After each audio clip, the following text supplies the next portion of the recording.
Hi learners, welcome to I Plus Training Solutions. ഞാൻ ഭവിഷ.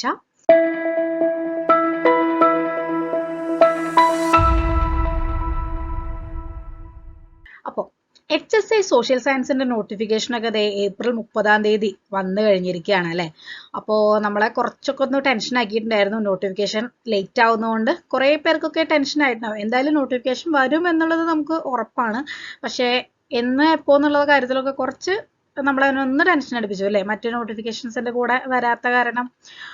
എന്തായാലും നമ്മുടെ നോട്ടിഫിക്കേഷൻ ഇപ്പോൾ വന്നു കഴിഞ്ഞിരിക്കുകയാണ്. ഇനി എന്തായാലും ഒരു 6-7 മാസത്തിൻ്റെ ഉള്ളിൽ, ഒരു 6 മാസം തന്നെ കണക്കാക്കിക്കോളൂ, അതിൻ്റെ ഉള്ളിൽ നമ്മുടെ എക്സാം എന്തായാലും ഉണ്ടായിരിക്കും. അപ്പോൾ എല്ലാവരും കൃത്യമായിട്ട് പഠനങ്ങളൊക്കെ തന്നെ നോട്ടിഫിക്കേഷന് മുന്നേ തന്നെ എല്ലാവരും സ്റ്റാർട്ട് ചെയ്തിട്ടുണ്ടാവുമെന്ന് വിശ്വസിക്കുന്നു. എന്നാലും കുറേയധികം പേരൊക്കെ നോട്ടിഫിക്കേഷൻ വരാൻ വേണ്ടി കാത്തിരുന്നവരും ഉണ്ടായിരിക്കും. അപ്പോൾ അവർക്ക് ഇന്ന് മുതൽ എന്നല്ല, നോട്ടിഫിക്കേഷൻ വന്ന അത് മുതൽ തന്നെ പഠിച്ചു തുടങ്ങാനായിട്ടുള്ള ഒരു കുറച്ചുകൂടി ടൈം ഉണ്ട്. നമുക്ക് ഒരു 6 മാസം കൂടി ഉണ്ട്. 6 മാസം ഒന്നുമല്ല. നമ്മുടെ സിലബസ് എടുത്ത് നോക്കുമ്പോൾ കടൽ പോലെയുള്ള ഒരു സിലബസ് ആണല്ലേ നമുക്കുള്ളത്. അപ്പം മറ്റ് സബ്ജക്റ്റുകളെ അപേക്ഷിച്ച് നോക്കുമ്പോൾ നമ്മുടെ അതായത് നമ്മുടെ സോഷ്യൽ സയൻസിൽ ഹിസ്റ്ററി വരുന്നുണ്ട്, ജോഗ്രഫി വരുന്നുണ്ട്, പൊളിറ്റിക്സ് വരുന്നുണ്ട്, എക്കണോമിക്സ് വരുന്നുണ്ട്, ഇങ്ങനത്തെ പോർഷൻസ് ഒക്കെ വരുന്നുണ്ട്. നമുക്ക് ഇതൊക്കെ തന്നെ A to Z കാര്യങ്ങൾ നമുക്ക് നമ്മുടെ സിലബസ് എടുത്ത് നോക്കി അറിയാം. ഓൾമോസ്റ്റ് കാര്യങ്ങൾ നമുക്ക് അതിൽ വരുന്നുണ്ട്. ഇതിന് പുറമെയാണ് ജനറൽ പേപ്പർ വരുന്നത്. അപ്പോൾ എന്തായാലും നമുക്ക് അത്യാവശ്യം നന്നായി തന്നെ പഠിക്കാനുണ്ട് പോർഷൻസ് എടുത്ത് നോക്കുമ്പോൾ. അപ്പം എന്ന് വെച്ച് ടെൻഷനൊന്നും ആവണ്ട. എന്തായാലും നമുക്ക് പഠിച്ച് തീർക്കാൻ പറ്റുന്നത് തന്നെ ഉള്ളൂ. നമ്മുടെ ക്വസ്റ്റ്യൻ പേപ്പറൊക്കെ മുൻ കാലങ്ങളിലെ ക്വസ്റ്റ്യൻ പേപ്പറൊക്കെ എടുത്ത് നോക്കി കഴിഞ്ഞാൽ നമുക്ക് ഏകദേശം ഒരു പാറ്റേൺ മനസ്സിലാവും എക്സാംസിൻ്റെ. അപ്പോൾ അതിനനുസരിച്ചിട്ട് നമ്മൾ നമ്മുടെ ടൈമും എല്ലാം ഒന്ന് അഡ്ജസ്റ്റ് ചെയ്ത് നമ്മളൊന്ന് ആഞ്ഞു പിടിച്ചു കഴിഞ്ഞാൽ നമുക്ക് എന്തായാലും ഈ ഒരു എക്സാമിനേഷനിൽ നല്ലൊരു റാങ്ക് തന്നെ നമുക്ക് വാങ്ങിക്കാനായിട്ട് സാധിക്കും. പിന്നെ LPUP-യേക്കാളും കുറച്ചുകൂടി ടഫായിരിക്കും ഈ ഒരു കോമ്പറ്റീഷൻ എന്ന് പറയുന്നത്. കാരണം LPUP എന്ന് പറയുമ്പോൾ നമുക്കൊരു റാങ്ക് അല്ലെങ്കിൽ അതിൻ്റെ ഒരു നിയമന നില, അഡ്വൈസ് മെമ്മോ പോകുന്ന എന്ന് പറയുമ്പോൾ നമുക്ക് കുറച്ചും കൂടി റിലാക്സ്ഡ് ആണ്. പക്ഷേ ഈ സോഷ്യൽ സയൻസിന്റെ നല്ല HSIയുടെ നിയമന നില നിങ്ങൾ ഇങ്ങനെ ഓരോ നിയമന നിലയൊക്കെ നിങ്ങൾ ആ ഒരു PSC സൈറ്റിലൊക്കെ എടുത്ത് നോക്കുമ്പോൾ നമുക്ക് വളരെ കുറവ് നിയമനങ്ങളാണ് നടക്കുന്നത്. ഒരു 16-17 അല്ലെങ്കിൽ ഇപ്പം മലപ്പുറത്തൊക്കെ ആകുമ്പോൾ ഒരു 40 നിയമനങ്ങളൊക്കെയാണ്. ഏറ്റവും കൂടുതൽ മലപ്പുറത്താണ് നടന്നിട്ടുള്ളത്. അപ്പോൾ അത്രയാണ് ഒരു നിയമനങ്ങൾ വരുന്നത്.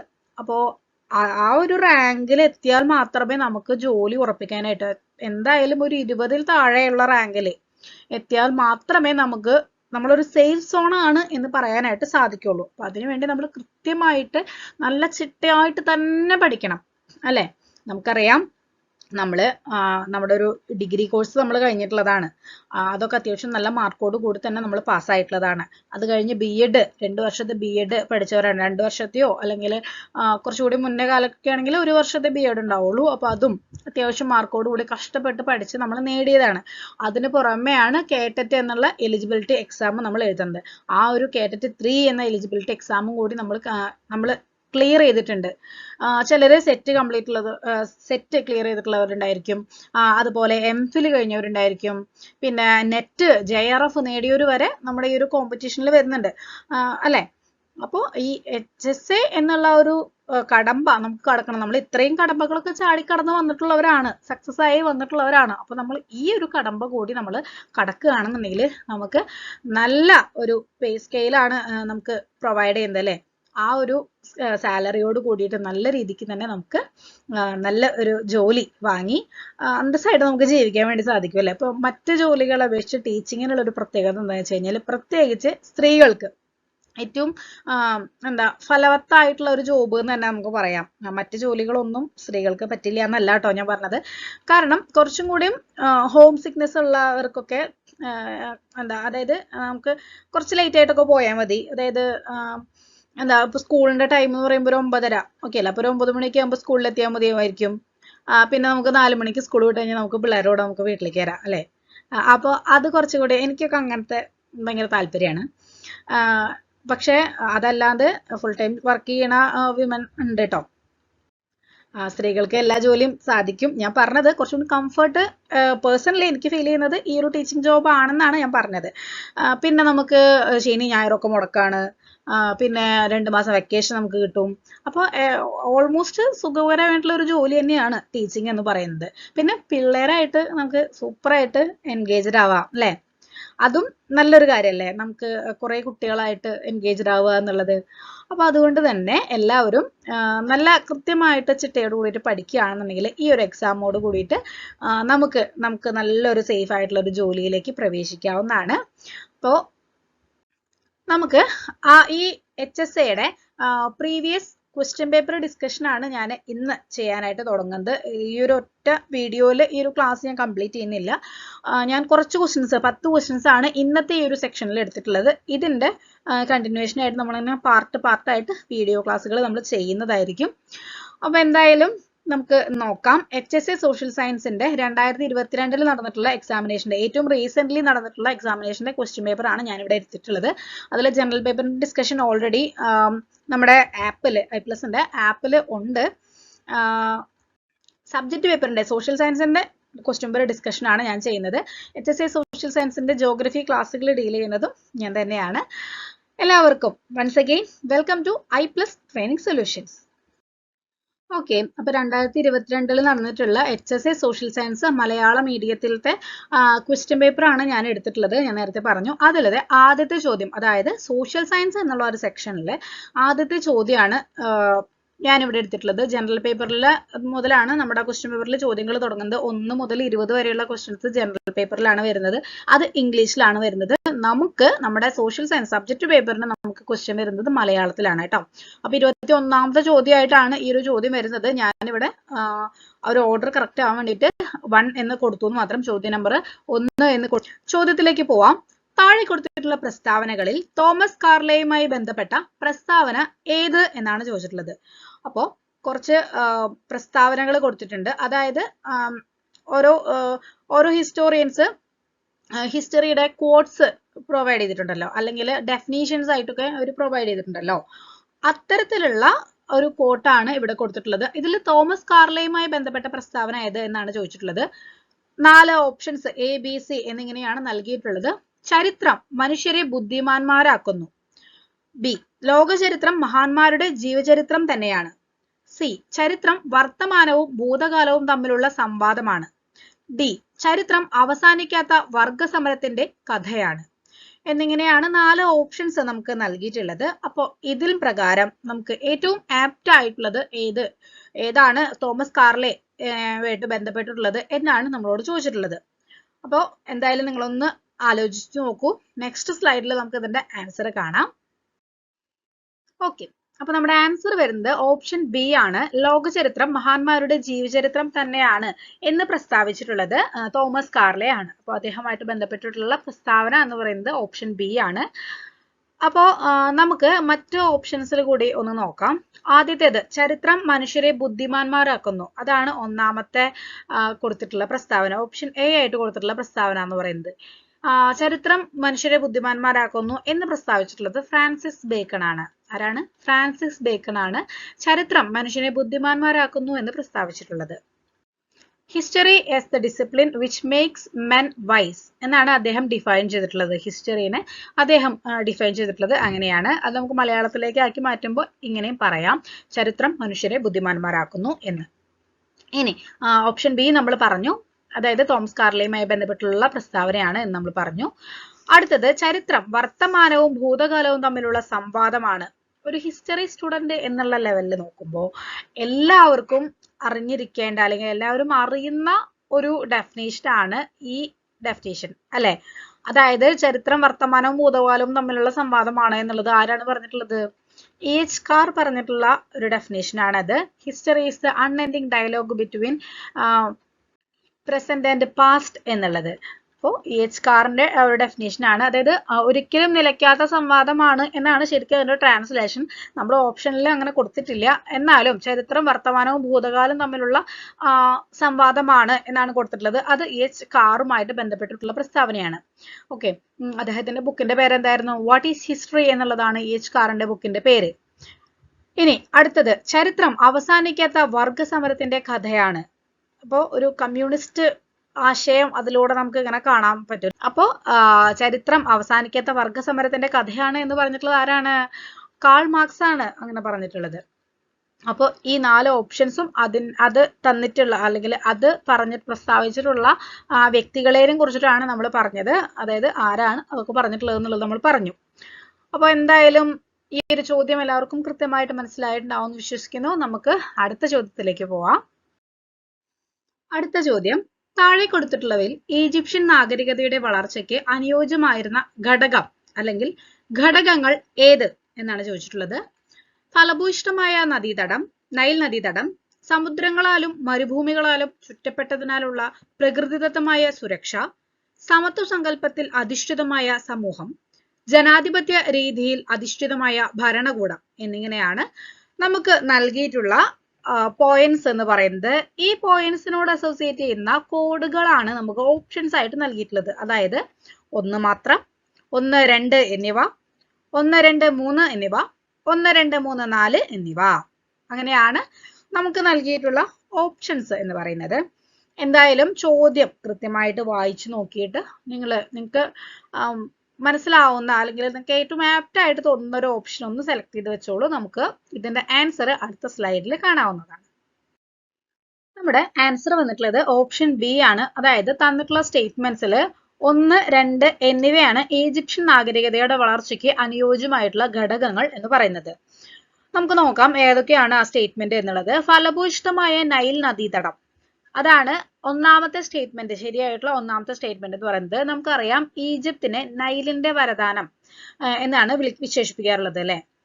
അങ്ങനെ വിശേഷിപ്പിച്ചിട്ടുള്ളത് ആരാണ്? ഹെറഡോട്ടസ് ആണ് കേട്ടോ. ശരിക്ക് ഈ ഈജിപ്തിനെ നൈലിന്റെ വരദാനം എന്ന് വിശേഷിപ്പിച്ചിട്ടുള്ളത് ആരാണ്? ഹെറഡോട്ടസ്. ഫാദർ ഓഫ് ഹിസ്റ്ററി എന്നറിയപ്പെടുന്ന ഹെറഡോട്ടസ് ആണ് ഈജിപ്തിനെ നൈലിന്റെ വരദാനം എന്ന് ആദ്യമായിട്ട് വിശേഷിപ്പിച്ചിട്ടുണ്ടായിരുന്നത്. അപ്പോ ഫലഭൂയിഷ്ഠമായിട്ടുള്ള നൈൽ നദിയുടെ തീരത്താണ് ഈ സംസ്കാരം വളർന്നു വന്നിട്ടുണ്ടായിരുന്നത്. ഈ നൈൽ നദിയിൽ നിന്ന് നിക്ഷേപിക്കുന്ന എക്കൽ മണ്ണിൽ കൃഷി ചെയ്തിട്ട് അങ്ങനെയാണ് അവര് ഫെർട്ടൈൽ ആയിട്ടുണ്ടായിരുന്നത്. ഓക്കെ, അപ്പോൾ ഫലഭൂയിഷ്ഠമായിട്ടുള്ള നദീതടം എന്നുള്ളത് ഈജിപ്ഷ്യൻ നാഗരികതയുടെ വളർച്ചയ്ക്ക് അനുയോജ്യമായിട്ടുണ്ടായിരുന്ന ഒരു ഘടകമാണ്. അപ്പോൾ ഞാൻ പറഞ്ഞു ഈജിപ്തിനെ നൈലിന്റെ വരദാനം എന്ന് പറയുന്നു എന്നുള്ളത്. എന്നാൽ ചൈനയുടെ ദുഃഖം എന്നറിയപ്പെടുന്ന നദി ഏതാണ്? അതറിയോ? ചൈനയുടെ ദുഃഖം എന്നറിയപ്പെടുന്ന നദി ഹൊയാഹോ എന്ന് പറയുന്ന നദിയാണ്. ഓക്കെ, അപ്പോൾ ചൈനയുടെ ദുഃഖം ഹൊയാഹോ നദി, ഈജിപ്തിന്റെ അല്ലെങ്കിൽ നൈലിന്റെ വരദാനം എന്നറിയപ്പെടുന്നത് ഈജിപ്ത്. അപ്പോൾ ഇവിടെ ഒരു നദി കാരണം ഫെർട്ടൈൽ ആവുമ്പോൾ ചൈനയിലെ ഒരു നദി കാരണം നശിച്ചു പോവാണ് ചെയ്യുന്നത്. അതായത് ആ നദിയിലെ വെള്ളപ്പൊക്കം കാരണം അവിടുത്തെ എല്ലാം നശിച്ചു പോവാണ് ചെയ്യുന്നത്. അപ്പോൾ ചൈനയുടെ ദുഃഖം എന്നറിയപ്പെടുന്നത് ഹൊയാഹോ ആണ്. ഇതിന്റെ കൂടെ ജസ്റ്റ് ഒന്ന് വന്നപ്പോ ഒന്ന് പറഞ്ഞു പോയി എന്ന് മാത്രം. ഓക്കെ, ഇനി അടുത്തത് സമുദ്രങ്ങളാലും മരുഭൂമികളാലും ചുറ്റപ്പെട്ടതിനാലുള്ള പ്രകൃതിദത്തമായുള്ള സുരക്ഷ, അതാണ് രണ്ടാമത്തെ ശരിയായിട്ടുള്ള സ്റ്റേറ്റ്മെന്റ് പറയുന്നത്. അപ്പോൾ നമുക്കറിയാം ഈജിപ്തില് സമുദ്രങ്ങളാലും അതുപോലെ മരുഭൂമികളാലും ചുറ്റപ്പെട്ടിട്ടുള്ള നാച്ചുറൽ ആയിട്ടുള്ള ഒരു സെക്യൂരിറ്റി അവിടെ ആ ഒരു ഈജിപ്ഷ്യൻ ആ ഒരു പ്രദേശത്ത് നമുക്ക് കാണാൻ വേണ്ടി സാധിക്കും. അപ്പൊ ഈ 2 സ്റ്റേറ്റ്മെന്റുകളും ശരിയായിട്ടുള്ള സ്റ്റേറ്റ്മെന്റുകളാണ്.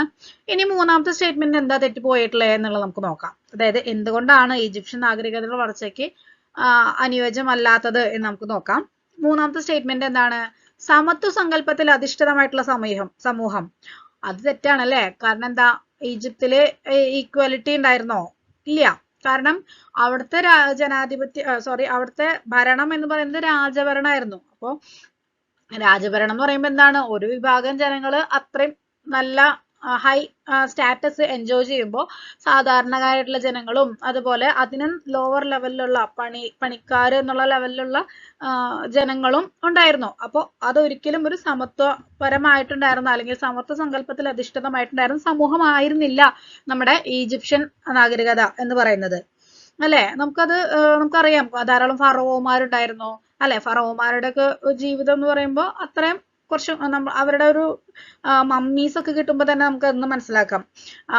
ഭയങ്കര ലക്ഷറിയസ് ആയിട്ടുള്ള ഓർണമെന്റ്സും ഹൈലി ഓർണമെന്റേറ്റഡ് ആയിട്ടുള്ള ഡെഡ് ബോഡി ആയിരിക്കും അവരുടെ അല്ലെ. അതുപോലെ അവർ യൂസ് ചെയ്തിട്ടുണ്ടായിരുന്ന സാധനങ്ങളും ഒക്കെ തന്നെ ആ ഒരു മമ്മിയുടെ കൂടെ അടക്കം ചെയ്തിട്ടുണ്ടാവും. അപ്പൊ അതൊക്കെ കാണുമ്പോൾ ഒരു ഹൈ സ്റ്റാറ്റസ് ഇത്തരത്തിലുള്ള ഫറോവമാർ എൻജോയ് ചെയ്തിട്ടുണ്ടായിരുന്നു എന്നുള്ളത് നമുക്ക് മനസ്സിലാക്കാം.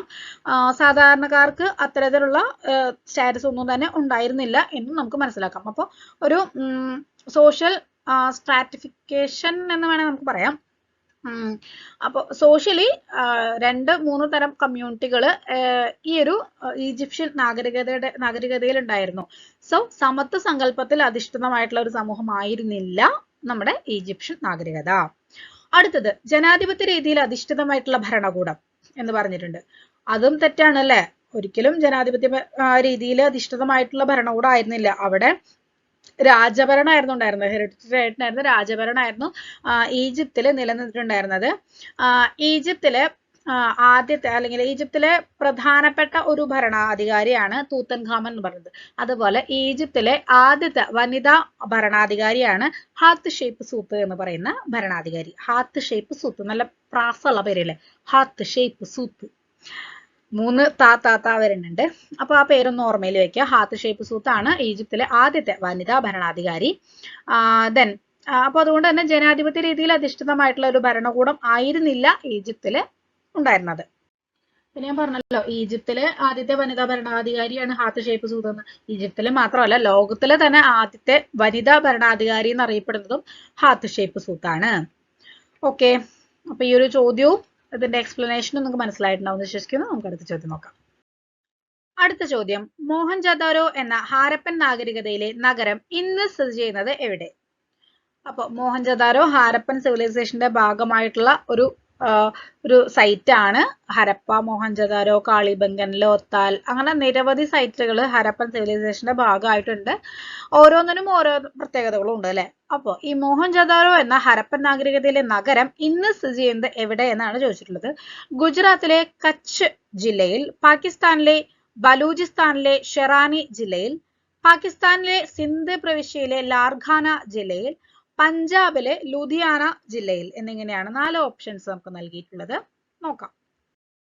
നമ്മുടെ ശരിയായിട്ടുള്ള ആൻസർ വന്നിട്ടുള്ളത് ഓപ്ഷൻ സി ആണ്. അതായത് പാകിസ്ഥാനിലെ സിന്ധ് പ്രവിശ്യയിലെ ലാർഖാന ജില്ലയിലാണ് മോഹൻജദാരോ എന്ന ഹാരപ്പൻ നഗരം സ്ഥിതി ചെയ്യുന്നത്.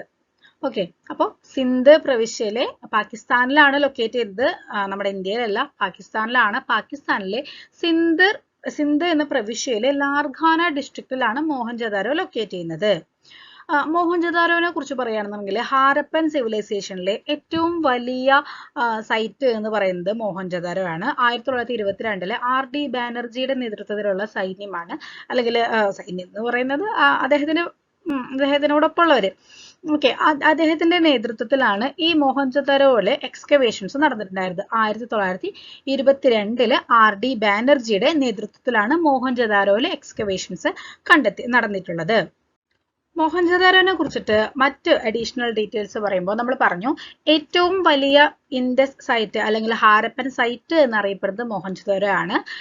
ദെൻ ഈ ഹാരപ്പൻ സൈറ്റിന്റെ മറ്റൊരു പ്രത്യേകത എന്ന് പറയുന്നത്, ഇവിടെ നിന്ന് കണ്ടെത്തിയിട്ടുള്ള ഏറ്റവും വലിയ നിർമ്മിതി എന്ന് പറയുന്നത് ധാന്യപ്പുരയാണ്.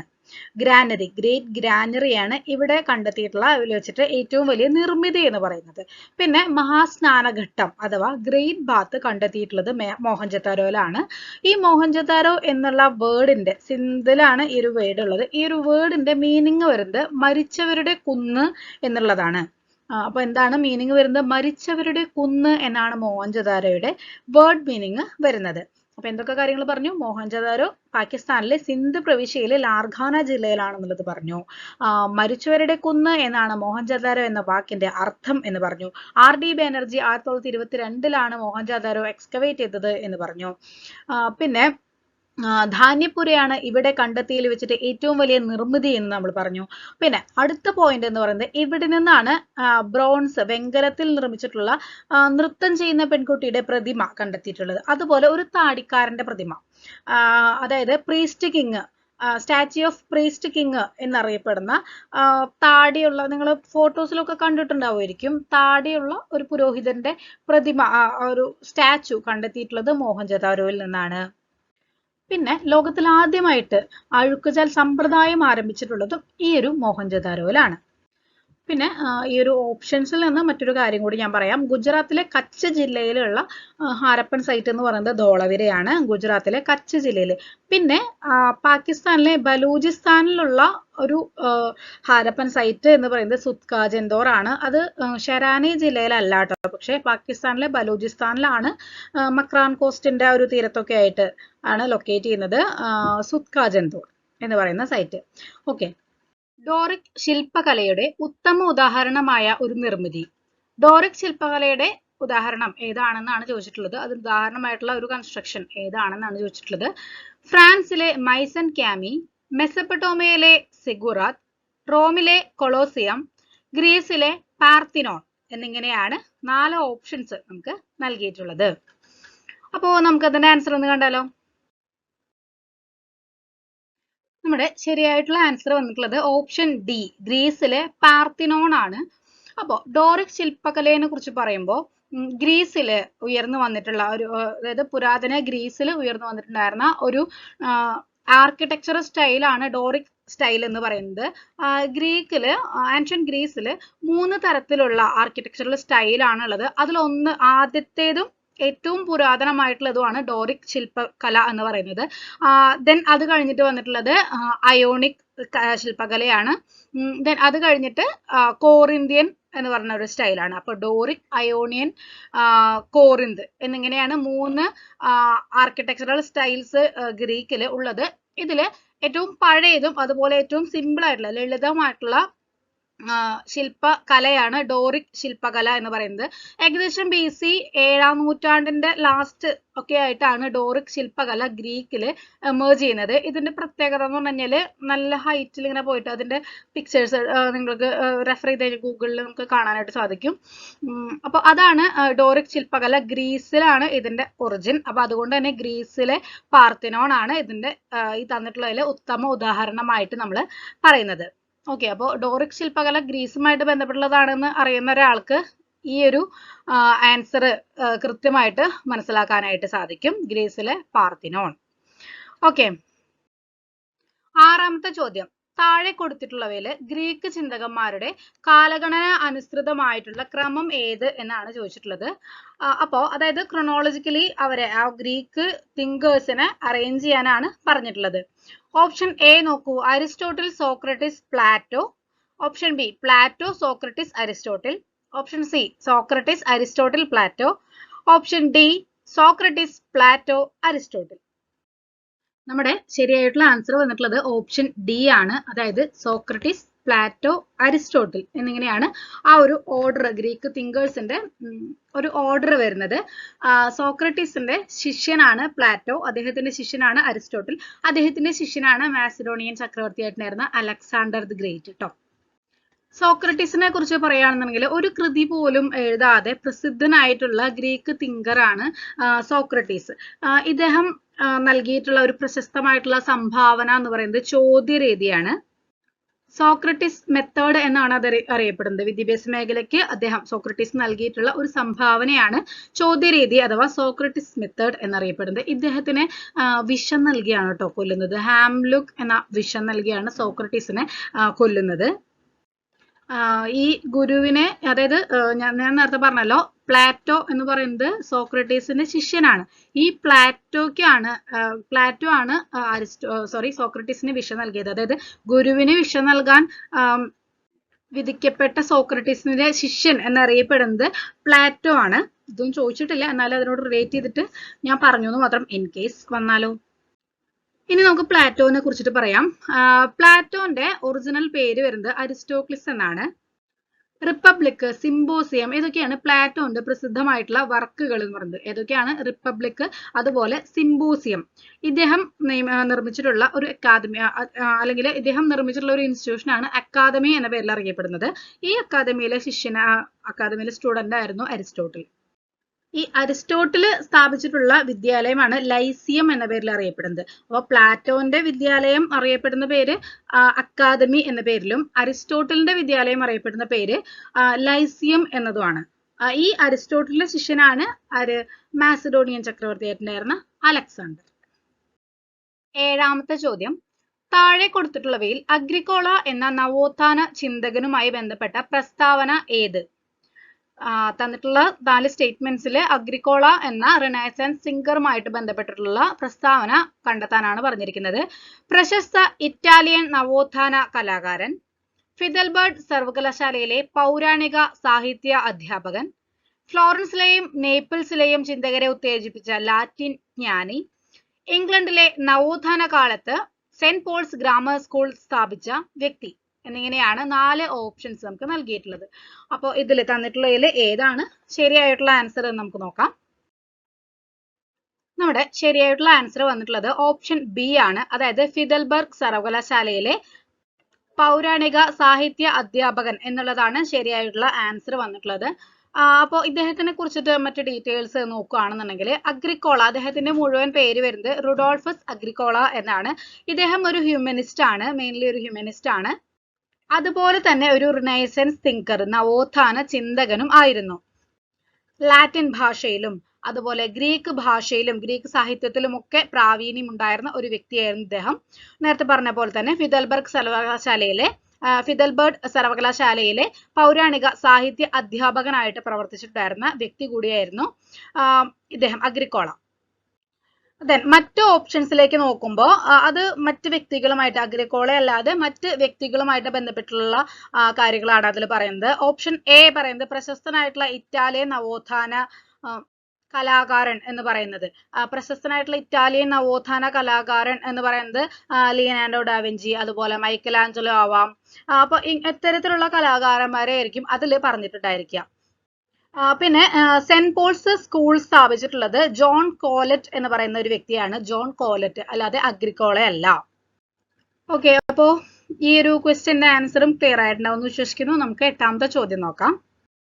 ഫ്രഞ്ച് വിപ്ലവവുമായി ബന്ധപ്പെട്ട് 1789 ജൂൺ 20 നടന്ന സംഭവം ഏതാണ് എന്നാണ് ചോദിച്ചിട്ടുള്ളത്. ഫ്രഞ്ച് വിപ്ലവം ട്ടോ. ഫ്രഞ്ച് വിപ്ലവവുമായി ബന്ധപ്പെട്ട് 1789 ജൂൺ 20 നടന്നിട്ടുള്ള സംഭവം. ബസ്റ്റൈൽ ജയിലിന്റെ തകർച്ച, മനുഷ്യാവകാശ പ്രഖ്യാപനം, ടെന്നീസ് കോർട്ട് പ്രതിജ്ഞ, ചർച്ചിന്റെ കീഴിലുള്ള ഭൂമി കണ്ടുകെട്ടൽ. ഇതൊക്കെയാണ് ഓപ്ഷൻസ് നൽകിയിട്ടുള്ളത്. ആൻസർ നോക്കാം. 8ാമത്തെ ചോദ്യത്തിന്റെ ആൻസർ വരുന്നത് ഓപ്ഷൻ സി ആണ്, ടെന്നീസ് കോർട്ട് പ്രതിജ്ഞ. 1789 ജൂൺ 20 ടെന്നീസ് കോർട്ട് പ്രതിജ്ഞ നടന്നത്. അപ്പോ എന്താണ് ആദ്യം ഈ ഫ്രഞ്ച് വിപ്ലവത്തിനെ കുറിച്ചിട്ട് ഒരു ജസ്റ്റ് പറയാം. ഫ്രഞ്ച് വിപ്ലവം 1789 നടക്കുന്നത്. വിപ്ലവങ്ങളുടെ മാതാവ് എന്നറിയപ്പെടുന്നത് ഫ്രഞ്ച് വിപ്ലവമാണ്. ഈ ഫ്രാൻസ് ഭരിച്ചിട്ടുണ്ടായിരുന്ന രാജാക്കന്മാർ, അതായത് ലൂയിയോ അങ്ങനെ 16ാമൻ 14ാമൻ എന്നൊക്കെ പറഞ്ഞിട്ടുള്ള രാജാക്കന്മാരുണ്ടല്ലോ, അവരുടെ ഡൈനാസ്റ്റി, രാജവംശമാണ് ബർബൺ ഡൈനാസ്റ്റി എന്നറിയപ്പെടുന്നത് കേട്ടോ. അപ്പൊ ഈ ബേസിക് കാര്യങ്ങളൊന്ന് ഓർമ്മയിൽ വെക്കുക. ഇനി എന്താണ് ഈ ടെന്നീസ് കോർട്ട് പ്രതിജ്ഞ എന്നും കൂടി ഞാൻ പറയാം. അതായത് ഈ ലൂയി 16ാമൻ എന്ന് പറയുന്ന രാജാവ് അവിടുത്തെ ഈ ഫ്രാൻസിലെ നികുതികളൊക്കെ ഒന്ന് പുനഃക്രമീകരിക്കാൻ വേണ്ടിയിട്ട്, അല്ലെങ്കിൽ പുതിയ നികുതികളൊക്കെ ചുമത്തുന്നതിന് വേണ്ടിയിട്ട് എസ്റ്റേറ്റ് ജനറൽ വിളിച്ചു ചേർത്തു. ഫ്രഞ്ച് പാർലമെന്റ് അറിയപ്പെട്ടിട്ടുണ്ടായിരുന്ന പേരാണ് ഈ എസ്റ്റേറ്റ് ജനറൽ എന്ന് പറയുന്നത്. ഈ എസ്റ്റേറ്റ് ജനറലിൽ 3 വിഭാഗങ്ങളാണ് ഉണ്ടായിരുന്നത്. അതായത് 1ാം എസ്റ്റേറ്റ് 1, 2, 3 എന്നിങ്ങനെ 3 എസ്റ്റേറ്റുകളാണ് ഇവിടെ ഉണ്ടായിരുന്നത്. ഇതിൽ 3ാമത്തെ എസ്റ്റേറ്റിലാണ് സാധാരണക്കാരായിട്ടുള്ള കോമൺസ് എന്നറിയപ്പെടുന്ന സാധാരണ ജനങ്ങളുടെ എസ്റ്റേറ്റ്. അപ്പൊ ഈ 3ാമത്തെ എസ്റ്റേറ്റിൽ അംഗസംഖ്യ കൂടുതലാണ് കേട്ടോ. സാധാരണക്കാരായിട്ടുള്ള, സാധാരണ ജോലി ചെയ്യുന്ന കൂലിപ്പണിക്കാരായിട്ടുള്ള വിഭാഗമാണ് ഈ കോമൺസ് എന്നറിയപ്പെടുന്ന 3ാമത്തെ എസ്റ്റേറ്റിലുള്ളത്. അപ്പൊ അവർക്ക് അംഗസംഖ്യ കൂടുതലാണ്. ബാക്കി 2 എസ്റ്റേറ്റുകാർ എന്ന് പറയുന്നത് 1 രാജാക്കന്മാര്, പിന്നെ പ്രഭുക്കന്മാരുടെ എസ്റ്റേറ്റ്, അങ്ങനെയാണ് കേട്ടോ. അപ്പം ഈ നമുക്ക് നമ്മുടെ ഇന്ത്യൻ പാർലമെന്റിൽ എങ്ങനെയാണ് ഒരു ബില്ല് അവതരിപ്പിക്കുമ്പോൾ അതിങ്ങനെ ഇന്ന സഭ പാസ്സാക്കി അത് കഴിഞ്ഞ് മറ്റേ സഭയിലേക്ക് അയക്കുക, അങ്ങനെയൊക്കെയല്ലേ നിയമ ഭേദഗതി നമ്മൾ വരുത്തുന്നത്. അതേപോലെ ഇവിടെ ഒരു നിയമം കൊണ്ടുവരികയാണെന്നുണ്ടെങ്കിൽ ഈ 3 എസ്റ്റേറ്റുകളുടെ ഭൂരിഭാഗത്തിന്റെയും സപ്പോർട്ട് ലഭിക്കണം. എന്നാൽ മാത്രമേ ആ ഒരു നിയമം, അല്ലെങ്കിൽ ഇപ്പൊ നികുതി കൊണ്ടുവരിക എന്നുള്ള ഒരു നിയമമാണെങ്കിൽ അത് പ്രാബല്യത്തിൽ വരുള്ളൂ. അപ്പോൾ അതിനു വേണ്ടിയിട്ട് ഈ 3 പേരുടെയും വോട്ട് കിട്ടണമല്ലോ. അപ്പൊ മുന്നേ പറഞ്ഞിട്ടുണ്ടായിരുന്നു, ഈ ആദ്യത്തെ 2 എസ്റ്റേറ്റുകൾ ഉണ്ടല്ലോ, 1ഉം 2ഉം എസ്റ്റേറ്റുകാർ പറഞ്ഞിട്ടുണ്ടായിരുന്നത് ഓരോ എസ്റ്റേറ്റിന് ഓരോ വോട്ട് എന്നുള്ളതായിരുന്നു. അപ്പൊ അങ്ങനെ ആവുമ്പോൾ ഭൂരിഭാഗം എന്തായാലും അവരുടെ സെക്ഷനിലേക്ക് തന്നെ വരുമല്ലോ. അതായത് 1-2 എസ്റ്റേറ്റുകാർ എന്ന് പറയുമ്പോൾ രാജാക്കന്മാരും പ്രഭുക്കന്മാരും ഒക്കെയാണ്. അപ്പൊ അവരെന്ന് പറയുമ്പോൾ വളരെ കുറവ് ടാക്സ് ആണ് അവർ പേ ചെയ്യുന്നുള്ളൂ. സാധാരണക്കാരായിട്ടുള്ള ജനങ്ങളുടെ മേലാണ് വളരെയധികം ടാക്സുകൾ ചുമത്തിയിട്ടുണ്ടായിരുന്നത്. അപ്പൊ ഈ ടാക്സ് ബേർഡൻ ഒക്കെ സഹിക്കേണ്ടത് ആരാണ്? സാധാരണക്കാരായിട്ടുള്ള ജനങ്ങളാണ്. അപ്പൊ അതുകൊണ്ട് ടാക്സ് കൂട്ടിയാലും കുറച്ചാലും ഒന്നും 1-2 എസ്റ്റേറ്റുകാർക്ക് അതൊരു വിഷയമല്ല. അപ്പൊ അതുകൊണ്ട് അവരുടെ അല്ലെങ്കിൽ അവരുടെ സപ്പോർട്ടിന് വേണ്ടിയിട്ട് എല്ലാ ഓരോ എസ്റ്റേറ്റിനും ഓരോ വോട്ട് എന്ന് വാദിച്ചു. എന്നാൽ കോമൺസ് എന്നറിയപ്പെടുന്ന 3ാമത്തെ വിഭാഗം എസ്റ്റേറ്റിനുണ്ടല്ലോ, അവര് പറഞ്ഞു ഓരോ അംഗങ്ങൾ, എസ്റ്റേറ്റിലെ ഓരോ അംഗങ്ങൾക്കും ഓരോ വോട്ട് വീതം വേണം എന്നുള്ളത്. അപ്പൊ അങ്ങനെയാണെന്നുണ്ടെങ്കിൽ ഇവരാണ് കൂടുതൽ, കോമൺസ് എന്നറിയപ്പെടുന്ന സാധാരണക്കാരുടെ ആ ഒരു എസ്റ്റേറ്റിലാണ് കൂടുതൽ മെമ്പേഴ്സ് ഉള്ളത്. അപ്പൊ അവർക്ക് ഭൂരിഭാഗം കിട്ടും. അപ്പൊ അങ്ങനെ വാക്ക് തർക്കമായി. അപ്പൊ ആ ഒരു സിറ്റുവേഷനിൽ ഈ 3ാമത്തെ എസ്റ്റേറ്റുകാര് തങ്ങളാണ് ഫ്രാൻസിന്റെ ദേശീയ അസംബ്ലി എന്ന് പ്രഖ്യാപിച്ചുകൊണ്ട് അടുത്തുള്ള ടെന്നീസ് കോർട്ടില് സമ്മേളിക്കുകയും അവിടെ വെച്ചിട്ട് അവര് ഫ്രാൻസിന് ഒരു പുതിയൊരു ഭരണഘടന നിലവിൽ വരുന്നത് വരെ പിരിഞ്ഞു പോവില്ല എന്ന് പ്രഖ്യാപിക്കുകയും ചെയ്തിട്ട് ഉണ്ടായിരുന്നു. അപ്പൊ ഈ ഒരു സംഭവത്തിനെയാണ് ടെന്നീസ് കോർട്ട് ഓത്ത് അല്ലെങ്കിൽ ടെന്നീസ് കോർട്ട് പ്രതിജ്ഞ എന്നറിയപ്പെടുന്നത്. ഇത് നടന്നിട്ടുള്ളത് 1789 ജൂൺ 20-നാണ്. ക്ലിയർ ആണല്ലോ? ബാക്കി 3 കാര്യങ്ങളും, അതായത് ബസ്റ്റൈൽ ജയിലിന്റെ തകർച്ച, അതും പിന്നെ മനുഷ്യാവകാശ പ്രഖ്യാപനം, ചർച്ചിന്റെ കീഴിലുള്ള ഭൂമി കണ്ടുകെട്ടൽ, ഇതൊക്കെയും ഫ്രഞ്ച് വിപ്ലവവുമായി ബന്ധപ്പെട്ടിട്ട് നടന്നിട്ടുള്ളത് തന്നെയാണ്. 1789 തന്നെയാണ് ഇതിന്റെ ഒക്കെ വർഷം വരുന്നത്. ഇതില് ബസ്റ്റൈൽ ജയിലിന്റെ തകർച്ച എന്ന് പറയുന്നത് നടന്നിട്ടുള്ളത് ജൂലൈ 14-നാണ്. മനുഷ്യാവകാശ പ്രഖ്യാപനം 1789 ഓഗസ്റ്റ് 12-നാണ്. ചർച്ചിന്റെ കീഴിലുള്ള ഭൂമി കണ്ടുകെട്ടൽ നടന്നിട്ടുള്ളത് 1789 നവംബർ 2-നാണ്. ഓക്കെ, അപ്പോ ഇതാണ് 8ാമത്തെ ചോദ്യത്തിന്റെ ആൻസർ. നമുക്ക് അടുത്ത ചോദ്യം നോക്കാം. 9ാമത്തെ ചോദ്യം, യുദ്ധത്തിനെതിരെയുള്ള പ്രതിഷേധ സൂചകമായി പാബ്ലോ പിക്കാസോ വരച്ച പ്രശസ്ത ചിത്രം ഏത് എന്നാണ് ചോദിച്ചിട്ടുള്ളത്. അപ്പൊ യുദ്ധത്തിനെതിരെയുള്ള പ്രതിഷേധ സൂചകമായിട്ട് പിക്കാസോയുടെ പ്രശസ്തമായിട്ടുള്ള ചിത്രം La Vie, Guernica, bull's head of a child എന്നിങ്ങനെയാണ് 4 ഓപ്ഷൻസ് നമുക്ക് നൽകിയിട്ടുള്ളത്. ആൻസർ നോക്കാം. ആൻസർ ഓപ്ഷൻ ബി ഗർണിക്ക എന്നുള്ളതാണ് ഇതിന്റെ ശരിയായിട്ടുള്ള ആൻസർ വരുന്നത്. 1937 സ്പാനിഷ് ആഭ്യന്തര യുദ്ധത്തിനിടയിൽ ഈ പാബ്ലോ പിക്കാസോ വരച്ചിട്ടുള്ള ഒരു പിക്ചറാണ് ഗർണിക്ക എന്ന് പറയുന്നത്. സ്പെയിനിലെ ഗർണിക്ക എന്ന പട്ടണം നാസി ജർമ്മൻ വ്യോമസേനയുടെ ബോംബാക്രമണത്തിന് ഇരയായതിനെ തുടർന്നിട്ട് അതിന്റെ ഒരു ഭീകരതയും അതുപോലെ അതിന്റെ ഒരു മനുഷ്യവ്യാപകമായിട്ടുള്ള ദുരന്തങ്ങളും അങ്ങനത്തെ കാര്യങ്ങളൊക്കെ ഒന്ന് പ്രതിഫലിപ്പിക്കാൻ വേണ്ടിയിട്ടാണ്, അതിന്റെ സൂചകമായിട്ടാണ് പാബ്ലോ പിക്കാസോ ഈ ഒരു പിക്ചർ വരച്ചിട്ടുണ്ടായിരുന്നത്. അടുത്ത മറ്റു ഓപ്ഷൻസിനെ കുറിച്ച് നോക്കുകയാണെന്നുണ്ടെങ്കിൽ ലാ വി എന്ന് പറയുന്ന ആ ഒരു ഓപ്ഷൻ നോക്കുക. 1903 പിക്കാസോയുടെ ഒരു ചിത്രമാണ് ഈ പറയുന്ന ലാവി എന്ന് പറയുന്നത്. ഇനി ബുൾസ് ഹെഡ് എന്ന് പറയുന്നത് സൈക്കിൾ സീറ്റും അതുപോലെ ഹാൻഡിലും ഉപയോഗിച്ച് നിർമ്മിച്ചിട്ടുള്ള ഒരു ശില്പമാണ് ബുൾസ് ഹെഡ് എന്ന് പറയുന്നത്. Then head of a child എന്ന് പറയുന്നത് പിക്കാസോയുടെ മറ്റൊരു ഭാവനാത്മകമായിട്ടുള്ള ഒരു ചിത്രമാണ്. യുദ്ധത്തിനെതിരെ തന്നെയാണ് ഈ ഒരു ചിത്രവും അദ്ദേഹം വരച്ചിട്ടുള്ളത്. എന്നാലും ഗർണിക്ക എന്ന് പറയുന്നത് യുദ്ധവിരുദ്ധ കലയുടെ അത്യുത്തമ ഉദാഹരണമായിട്ട് അറിയപ്പെടുന്ന ഒരു ചിത്രമാണ്. അതുകൊണ്ടാണ് ഏറ്റവും ആപ്റ്റ് ആയിട്ടുള്ള ആൻസർ ആയിട്ട് ഗർണിക്ക വന്നിട്ടുള്ളത് കേട്ടോ. ഈ ഒരു സെഷനിലെ അവസാനത്തെ ചോദ്യം, 10ാമത്തെ ചോദ്യം, ഐക്യരാഷ്ട്രസഭയിലെ രക്ഷാസമിതിയിലെ താൽക്കാലിക അംഗങ്ങളുടെ കാലാവധി 2 വർഷം, 3 വർഷം, 4 വർഷം, 5 വർഷം എന്നിങ്ങനെയാണ് നമ്മുടെ ഓപ്ഷൻസ് നമുക്ക് നൽകിയിട്ടുള്ളത്. ഐക്യരാഷ്ട്രസഭ അതിന്റെ രക്ഷാസമിതിയിലെ താൽക്കാലിക അംഗങ്ങളുടെ കാലാവധി എന്ന് പറയുന്നത് ഓപ്ഷൻ എ 2 വർഷം എന്നുള്ളതാണ്. അപ്പോൾ നമുക്ക് ആദ്യം ലീഗ് ഓഫ് നേഷൻസിനെ കുറിച്ചിട്ട് ജസ്റ്റ് ഒന്ന് പഠിക്കാം. ലീഗ് ഓഫ് നേഷൻസ് 1920 ജനുവരി 10-ന് ജനീവയിൽ, സ്വിറ്റ്സർലാൻഡിലെ ജനീവയിലാണ് ഈ ഒരു ലീഗ് ഓഫ് നേഷൻസ് സ്ഥാപിക്കുന്നത്. സ്ഥാപക അംഗസംഖ്യ എന്ന് പറയുന്നത് 42 എണ്ണമാണ്. ദെൻ ഈ ലീഗ് ഓഫ് നേഷൻസ് ആണ് ഈ ഐക്യരാഷ്ട്ര സഭയുടെ മുന്നോടിയായിട്ട് കരുതപ്പെടുന്ന സംഘടന എന്ന് പറയുന്നത്. അപ്പം യുദ്ധത്തിനോടനുബന്ധിച്ച്, ലോകമഹായുദ്ധങ്ങളോടനുബന്ധിച്ചിട്ട് നടന്നിട്ടുള്ള ഒരു സ്ഥാപനമാണ്, അല്ലെങ്കിൽ അതോടുകൂടി സ്ഥാപിച്ചിട്ടുള്ള ഒന്നാണ് ഐക്യരാഷ്ട്ര സഭ എന്ന് പറയുന്നത്. 1945 ഒക്ടോബർ 24-നാണ് UNO അഥവാ ഐക്യരാഷ്ട്ര സഭ നിലവിൽ വരുന്നത്. ഈ UN എന്നറിയപ്പെടുന്ന ഐക്യരാഷ്ട്രസഭ നിലവിൽ വന്നിട്ടുള്ളത് 1945 ഒക്ടോബർ 24 പറഞ്ഞു. ഇതിന്റെ യൂറോപ്യൻ ആസ്ഥാനം ജനീവ തന്നെയാണ്. എന്നാൽ ഇതിന്റെ കറക്റ്റ് ആയിട്ടുള്ള ആസ്ഥാനം എന്നറിയപ്പെടുന്നത് ന്യൂയോർക്ക് ആണ്. ഈ UN-ന്റെ ഭയങ്കര എന്താ പറയാ സുപ്രധാനവും ശക്തവുമായിട്ടുള്ള ഒരു ഘടകമാണ് രക്ഷാസമിതി എന്ന് പറയുന്നത്. ഓക്കെ, അപ്പൊ രക്ഷാസമിതി അത്രയും ഇമ്പോർട്ടന്റ് ആയിട്ടുള്ള ഒന്നാണ് ഐക്യരാഷ്ട്രസഭയില്. UN-ന്റെ ജനാധിപത്യ വിരുദ്ധ ഘടകം എന്നറിയപ്പെടുന്നത് ഈ ഒരു രക്ഷാസമിതിയാണ്. ഇതിന്റെ ആസ്ഥാനം ന്യൂയോർക്ക് തന്നെയാണ് കേട്ടോ. ഓക്കെ, അപ്പൊ ഇത്രയാണ് നമ്മുടെ ഇന്നത്തെ ക്ലാസ്സിൽ നമ്മൾ ഡിസ്കസ് ചെയ്തിട്ടുള്ള ക്വസ്റ്റ്യൻസ് എന്ന് പറയുന്നത്. അപ്പോൾ 10 ക്വസ്റ്റ്യൻസ് നമ്മൾ എടുത്തിട്ടുണ്ടായിരുന്നു. 10 ക്വസ്റ്റ്യൻസ് വിത്ത് എക്സ്പ്ലനേഷൻ ആയിട്ട്, ആൻസർ വിത്ത് എക്സ്പ്ലനേഷൻ ആയിട്ടാണ് നമ്മൾ ഡിസ്കസ് ചെയ്തിട്ടുണ്ടായിരുന്നത്. 10 ക്വസ്റ്റ്യൻസ് എടുക്കാൻ കാരണം ഇത് വളരെ വലിയൊരു ക്ലാസ് ആയി പോയിട്ടുണ്ടെങ്കിൽ നിങ്ങൾക്ക് ചിലപ്പോൾ കുറച്ച് മടുപ്പ് വരും. അപ്പോൾ സിമ്പിൾ ആൻഡ് ഹമ്പിൾ ആയിട്ട് നമുക്ക് തുടങ്ങാം. അപ്പോൾ എന്തായാലും HSA സോഷ്യൽ സയൻസ് നിങ്ങൾ കൃത്യമായിട്ട് പഠിക്കുക. നമ്മുടെ I+ൽ HSA സോഷ്യൽ സയൻസിന്റെ ക്രിസ്പ് ആൻഡ് ക്ലിയർ ആയിട്ടുള്ള നോട്ട്സും വീഡിയോ ക്ലാസ്സസും എല്ലാം വെച്ചിട്ടുള്ള ക്ലാസ്സസ് അവൈലബിൾ ആണ്. അപ്പോൾ എല്ലാവരും തന്നെ കൃത്യമായിട്ട് നിങ്ങളുടെ അഡ്മിഷൻ എടുക്കുക. Thank you.